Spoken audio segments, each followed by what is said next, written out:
Give me some of that. All right, here we go. All right, this morning, as we jump into God's Word, it's going to be a morning with a lot of participation. Often we have participation. Some of you are sort of in the habit of kind of taking notes as we do this. This morning, I'm going to invite sort of all of us to do that, and we'll talk about that in a second. The topic we're going to be talking about is sort of Christian ethics. We're talking about behavior this morning, and it's a little bit of a tricky subject. There's a tension when we talk about Christian behavior. There's lots of pieces of our faith that kind of create tensions. You know, we'll talk about God's sovereignty and we'll talk about our free will, and there's sort of a tension that we hold there. We'll talk about the Trinity and how God's three and He's one, and there's sort of a tension, and we'll sort of hold that. When we talk about behavior, Christian behavior, there's a tension there as well. And that is because in one sense, our behavior doesn't matter, right? Because we don't claim that our behavior gets us anything. We claim it was the behavior of another who makes us acceptable to God. It was Jesus' life, it was Jesus' death that makes us presentable to God. So in one sense, our behavior doesn't matter. But then in another sense, our behavior does matter. You read the New Testament and there's commands upon commands of how we're supposed to live in a way that honors God, in a way that worships God. So in another sense, our behavior matters an awful lot. And so there's sort of this tension. Our behavior, in one sense, doesn't matter. In another sense, it does. And the passage we're going to look at this morning speaks directly to that tension. So what I want us to do is I want us to observe this passage in Colossians 3. But before we even do that, I'm going to invite Bo up to come and read our passage for this morning, just to sort of hear it all at once, and then we'll sort of jump into it. So thanks, Bo.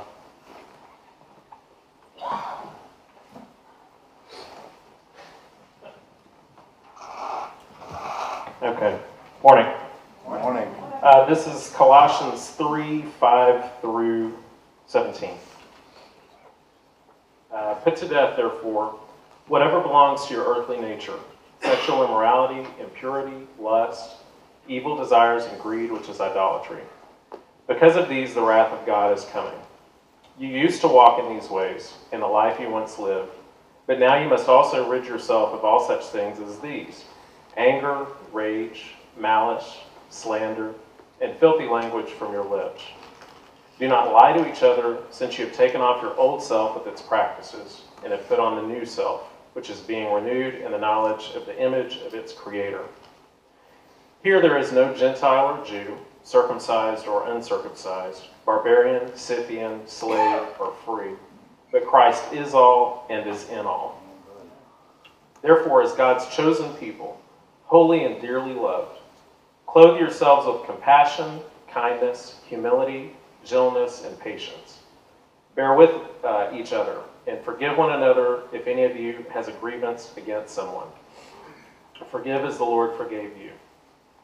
And over all these virtues put on love, which binds them all together in perfect unity. Let the peace of Christ rule in your hearts, since as members of one body you are called to peace, and be thankful. Let the message of Christ dwell among you richly as you teach and admonish one another with all wisdom, through psalms, hymns, and songs from the Spirit, singing to God with gratitude in your heart. And whatever you do, whether in word or deed, do it all in the name of the Lord Jesus, giving thanks to God the Father through Him. So what I want us to do is I want us to sort of observe this passage, but then look at it as a whole, but then draw out of it a little bit a couple principles about Christian behavior. So there's a few things about this passage that make it a little bit tricky to wrap our minds around. One is it's long, and sometimes it's hard to trace, well, what really is he saying when it's a long passage? But another thing that makes it really tricky is that there's multiple lists in there. And I don't know about you, but when I'm reading or when I'm hearing a list sort of read, I tend to zone out a little bit. And I forget, what are we talking about? And so to help make it a little bit clear, I want us to kind of chart this passage out. You'll see on the seat in front of you. If you're in the front row, you may need to grab the one behind you or get someone to hand it to you. There's a little chart. It's just a T chart that we can use to kind of fill out. And you may think, man, I'm too cool to fill out a T-chart. But I think it'll help. So bear with me.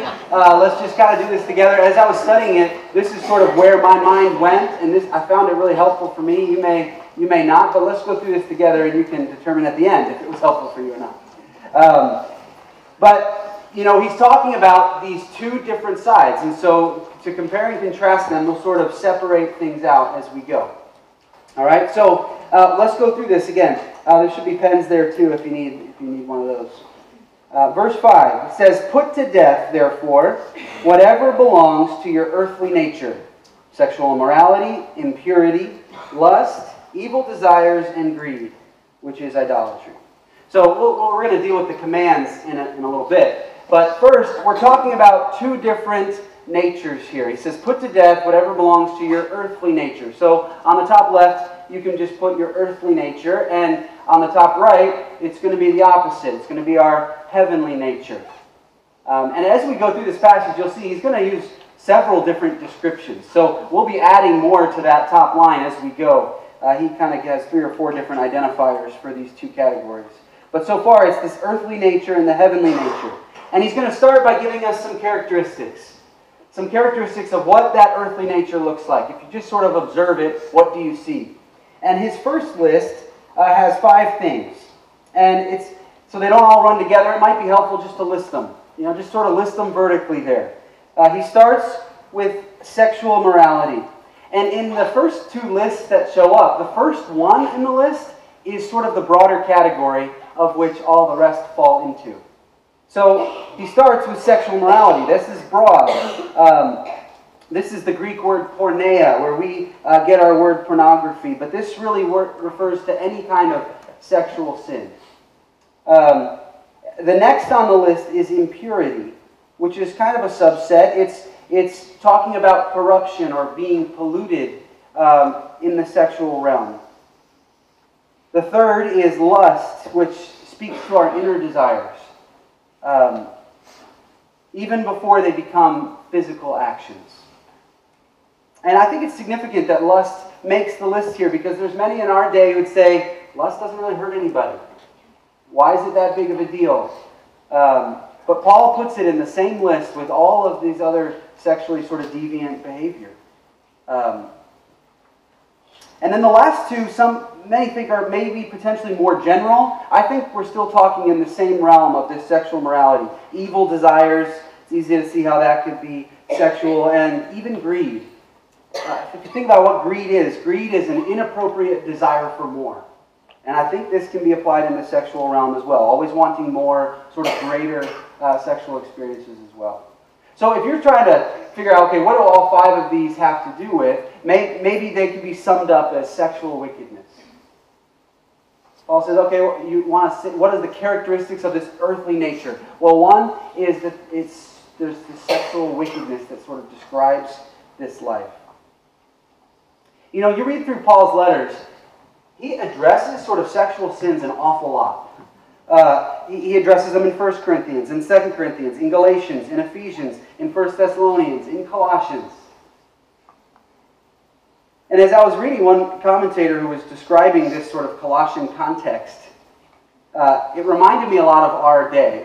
Look at this quote from David Garland. He says, Paul's frequent warnings against sexual morality in his letters suggest that the society's lack sexual mores were not easily weeded out from the habits of converts in his church. Sexual desire is hardwired into the human psyche. It's not evil in itself, but the moral indifference of the age fueled uncontrolled erotic passion, misdirected sexual desire, and bred sexual excesses. And that sounds like our culture, doesn't it? A culture that seems very morally indifferent sexually. I mean, it's all around us. It's on TV. It's in the movies. It's everywhere. And thanks to the internet, it literally is everywhere. I was really sort of shocked and saddened. I learned, guess what percentage of the internet is pornography? 30%. I couldn't believe it. More people in a month view pornography than Netflix, Amazon, and Twitter combined. This is our culture. Uncontrolled erotic passion, mixed-directed sexual desire, bred sexual excesses. This is the culture we live in. This is the air we breathe. And just as it was happening in Paul's day, the habits of the culture were sneaking into the church. It's happening in our day as well. And so Paul, he comes right out and he calls these sexual sins out. He says that just because the culture says it's okay, it's not okay. And we don't take our cues from culture. We take our cues from the Creator. And so he sort of lists them out, these different sexual wickednesses.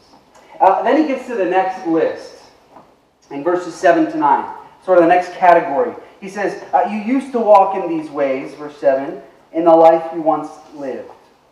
Now this is another heading. He says, you used to live this way in your sort of old life, and now you live this way in your new life. So those are two other ways you could talk about these categories. Verse 8, he gives us this second list of characteristics. Now you must rid yourselves of such things as these: anger, rage, malice, slander, and filthy language from your lips. Do not lie to each other. So feel free, go ahead and list out these characteristics as well. What do these have in common? If the first list all had to do with sexual wickedness, what does this second list have to do with? Any ideas? Power. Power? Yeah. They're all sort of horizontally related sins, right? They're interpersonal, they're relational. These would describe relational wickedness. And the first one really is the larger category. It's talking about anger and all the different ways anger can express itself in relationships. And the danger is not that you and I might get angry. If we're human, we will get angry. The danger is, how does that anger express itself? And I was reading one verse this week that says, when anger comes out, it often expresses itself in different kinds of warfare. They were sort of comparing it to different kinds of warfare. Sometimes it comes out like a Cold War. You just sort of shut down.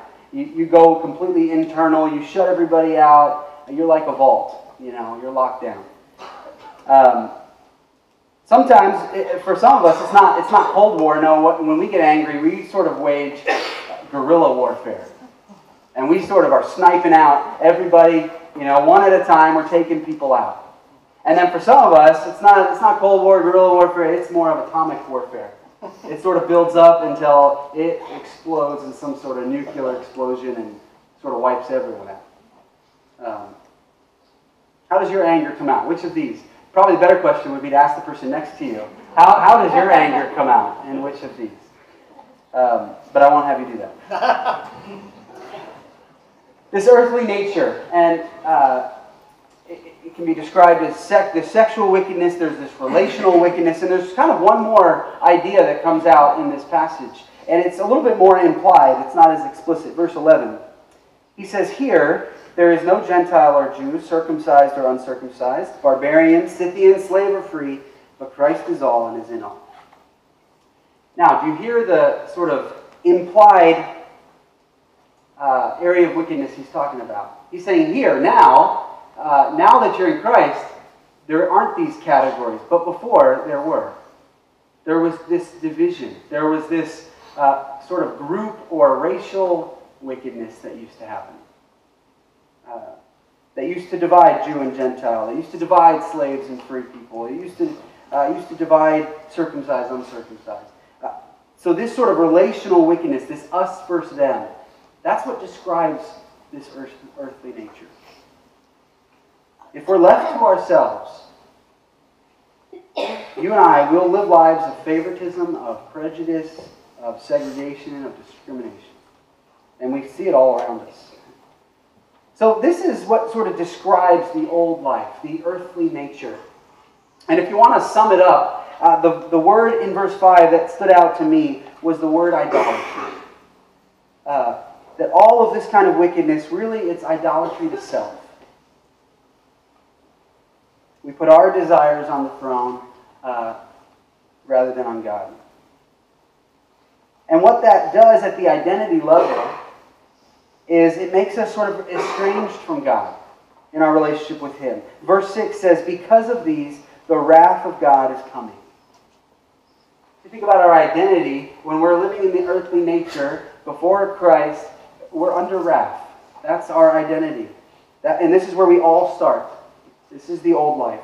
Now, this passage doesn't just end there, thankfully. It's been a nice and cheery morning so far, right? No, this passage describes this identity change that happens.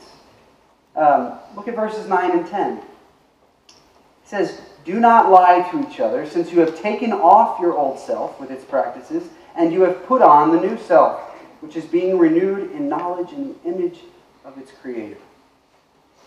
So he gives us another way to actually talk about these two categories. He talks about the old self and the new self. And this identity change that's coming about, we sort of touched on it last week when we talked about how we died with Christ and we were raised with Him. That's how this identity changed. He said it sort of describes it like taking off soiled clothes and putting on new clothes. You take off your old self and its practices, you put on the new self. And the identity is what changes. Look at verse 12. Before we were under wrath, now it says, therefore, as God's chosen people, holy and dearly loved. It's completely opposite. Not under wrath anymore. Now we're God's people. Amen. We used to be characterized by all this wickedness. No, now He calls us holy. God's wrath towards us is replaced by His love for us. So go ahead and write those identity words sort of across from the cross there in the identity section. Now we're God's chosen people. We're holy. We're dearly loved.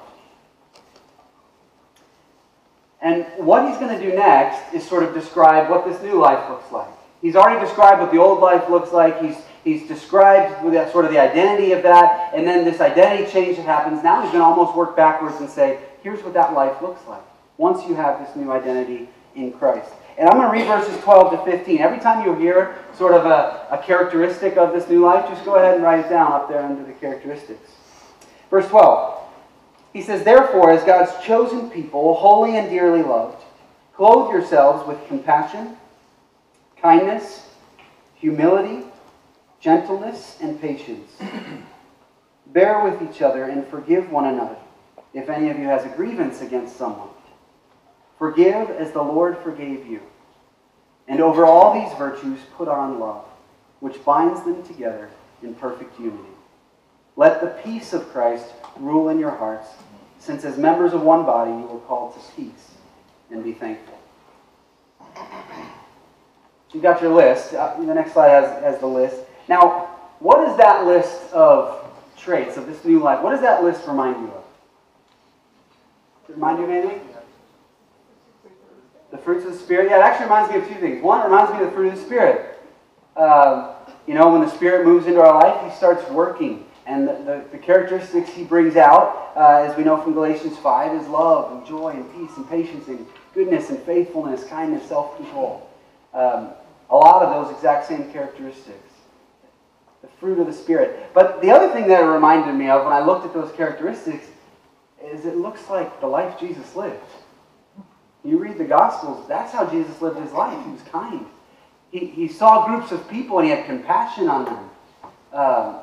He forgave His enemies. He loved those that most of the world didn't love. So these characteristics that begin to come out in our life, this fruit of the Spirit, we're being formed into the image of Jesus.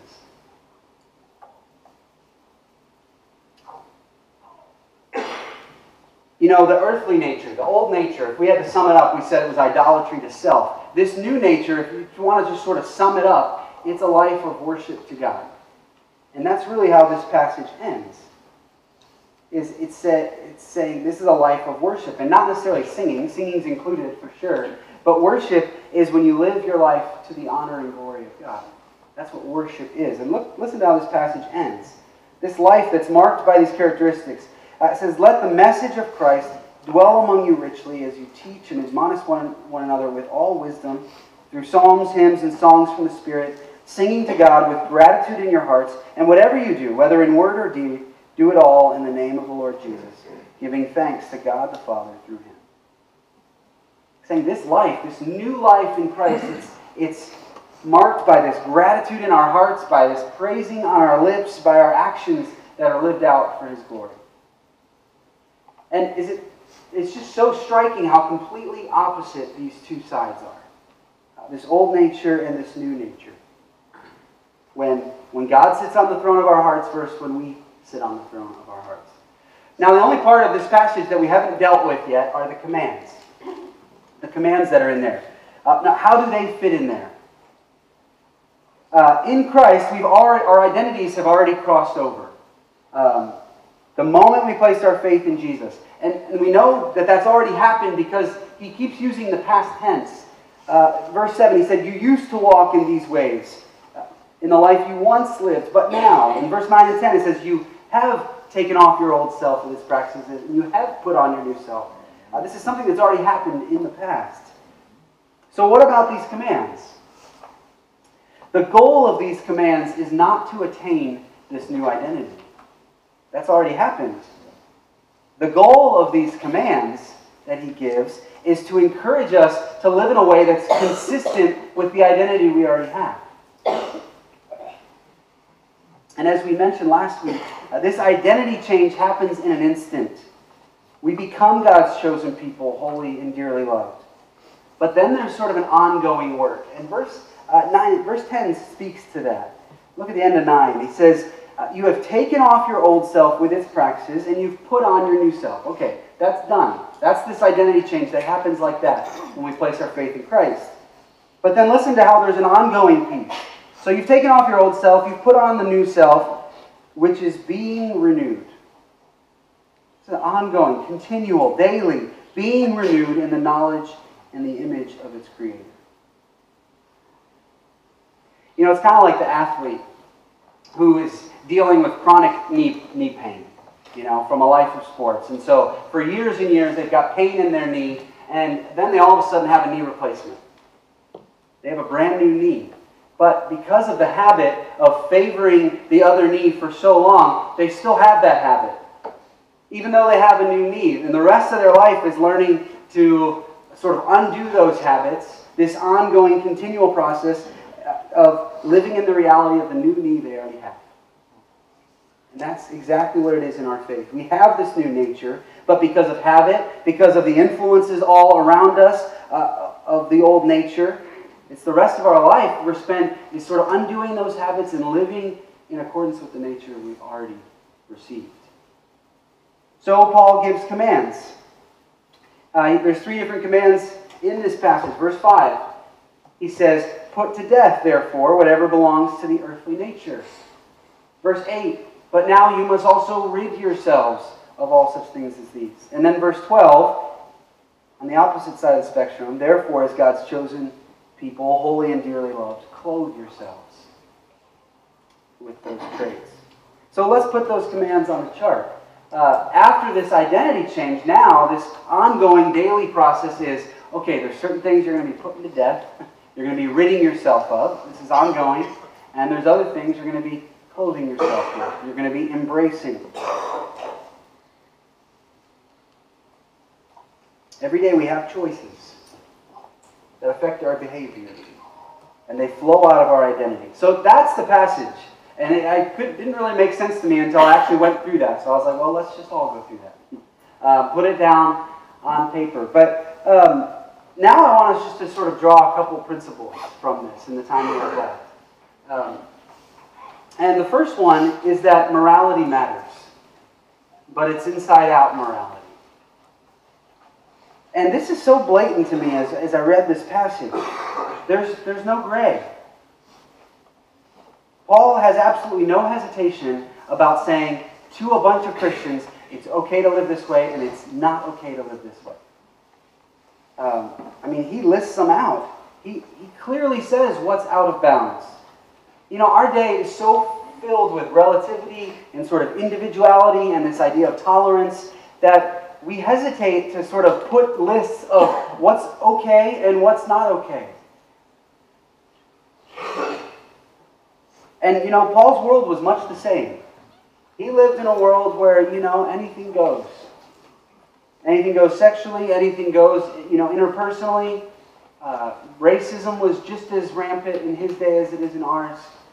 And yet, Paul says to a bunch of Christians, it matters how you live. He says, and he uses really graphic commands. He says, put to death. He said, he's not just saying, okay, manage these sins, or try to keep them under control, or try to sort of keep them to a minimum. No, he says, murder them. Put them to death. Take off that old shirt and put on the new. It matters. I really like the picture Marianne Williamson paints. She says, when you ask God into your life, you think He's going to come into your psychic house, your inner self. He's going to look around and He's going to say that you just need a little cleaning.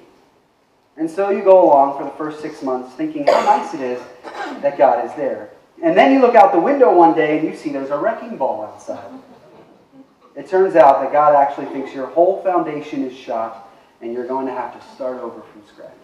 You're supposed to completely put to death that old way of life and start living a completely new way. Morality matters. But then it is this inside-out morality. And that's a very important distinction. If you remember the end of chapter 2 when Joel was preaching, there's a group of people in the Colossian community who were all about rules. They were saying, yeah, you need to live this way and this way and this way. And it can sound very similar to what Paul's saying. But they were the outside-in sort of morality. They were saying, no, don't handle this, don't touch this, don't look at that, don't do this. It was all about the externals. It was this outside-in approach. And Paul, you remember what he said at the end of chapter 2? That has no ability to actually change the heart. But Paul's going about this the opposite. He's saying, no, start on the inside. Get the heart transplant. Start there, and then it's going to affect your morality. A Tennessee farmer once said, what comes up in the bucket is usually what's down in the well. Which is kind of a paraphrase of what Jesus said, right? Out of the abundance of the heart, the mouth speaks. It's speaking to the internal. This inside-out morality, it has a different focus and a different motivation. Think of what the focus is on this kind of morality. It's not on the externals as much. No, it's allowing the Spirit to change our hearts and renew us. And then that's going to show up in our behavior. So just take lust, for instance, since we've already talked about it some this morning. The solution for lust, and we'll just talk about for men, just because I'm a man, but this applies both ways. Lust is not a one-sex issue. But the solution for male lust is not just to avoid women or to set up a whole bunch of rules and boundaries so that you ever avoid seeing or interacting with women. First of all, you'd have to live on the moon for that to be possible. But two, that wouldn't really address the deeper heart issue of what lust really is. The real problem with lust is in the mind. No, the real solution for lust is internal. It's changing the way you look at women or look at men. To see those women as a person Christ died for, as a co-journeyer with you. You change the way you view them as a sister, not as an object of physical gratification. It's internal focus. But the other thing that's different, not only is the focus to this kind of morality different, but the motivation. When you're outside in morality, the motivation is you're trying to earn something. Almost every religion in the world is focused on these regulations, these rules, and you're trying to earn something. If I live this way, God will give me that. The motivation is totally different in Christianity. God has already given this new nature, our new identity. He's already called us His children, holy and dearly loved.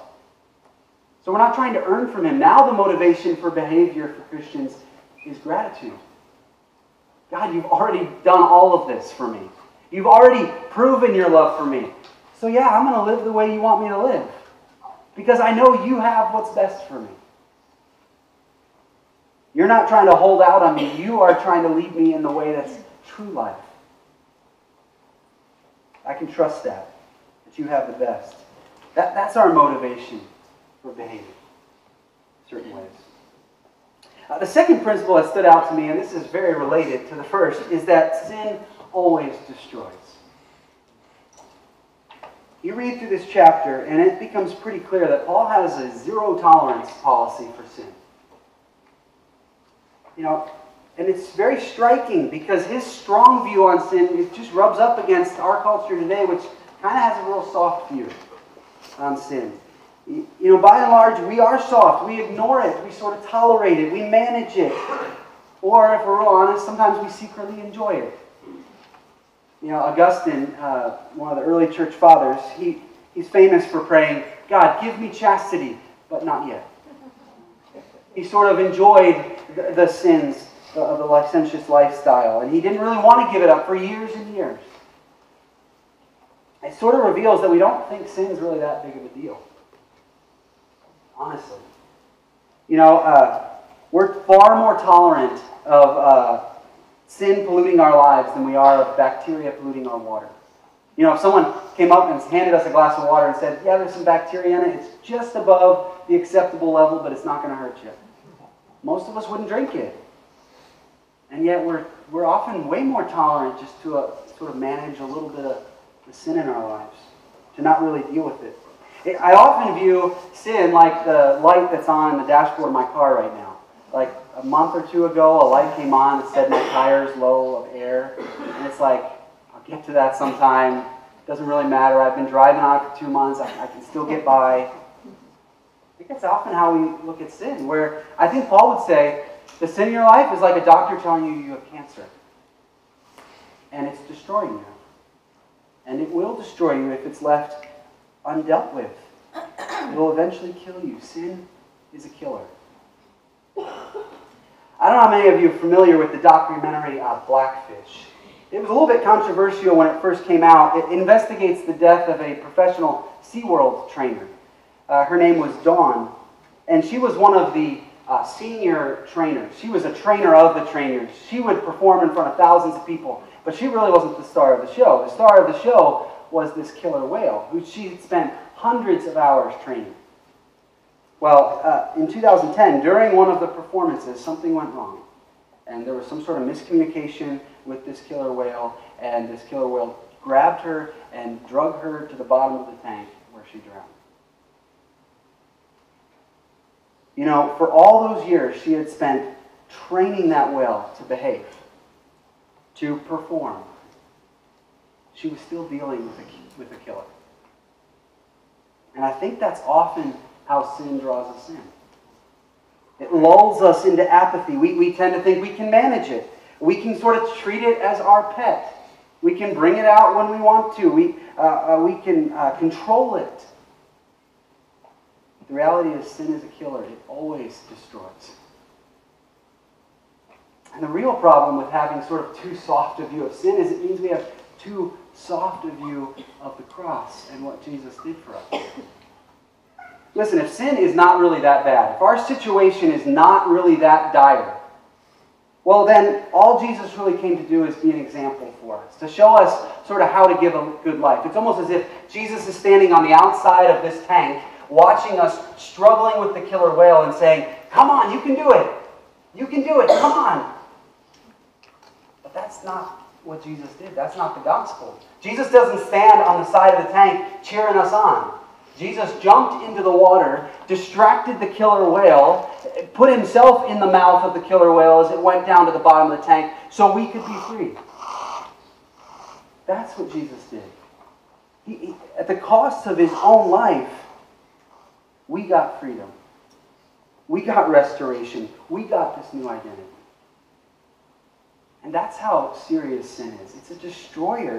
It was destroying us, and it would have destroyed us had Jesus not stepped in. And I think Paul's point is, now that Jesus has done that, he is taking care of the killer whale, why would we flirt with it anymore? We are free. So put to death the sins of this life. Instead, choose to embrace our new identity in Christ, which is being renewed in a daily, ongoing basis. I want us just to give some time before we sort of end in singing, just to sort of do our own personal business with God. One, to express our gratitude that Jesus jumped in the water and destroyed sin for us. Just to sort of express that to Him. But secondly, my guess is, in talking about sin and reading over these lists, something probably hit all of us straight between the eyes. Some way that we haven't really dealt with it. We've just sort of been managing. And let's just go to God and confess. You know what confession is? It's just acknowledging the truth. That God, I haven't been living in conformity with my new nature. You've given me this new nature, and I want my behavior to line up with that. It's sort of agreeing with God. And so let's confess those areas, and then say, God, when we get up from here, we're going to walk out in our new identity. So let's just take a few minutes.